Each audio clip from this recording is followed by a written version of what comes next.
We're told a middle school sells tickets to its fall musical for $12.50.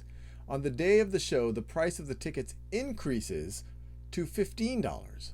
By what percent did the price increase? Pause the video and try to calculate that. Okay, so let's just figure out what the absolute price increase is first, and then we could figure out what that was as a percentage of the original price. So if we go from $12.50 to $15, that increase is the same thing as 15 minus $12.50, which is equal to a $2.50 increase. Now, they don't want us just to figure out the absolute amount of the increase. They want us to figure out the percent increase. So what we want to do is figure out what percentage is $2.50 of $12.50. We want to do the percentage of the original price, not what we actually grew the price or how much the price increased to. So it's 2.5 divided by 12.5.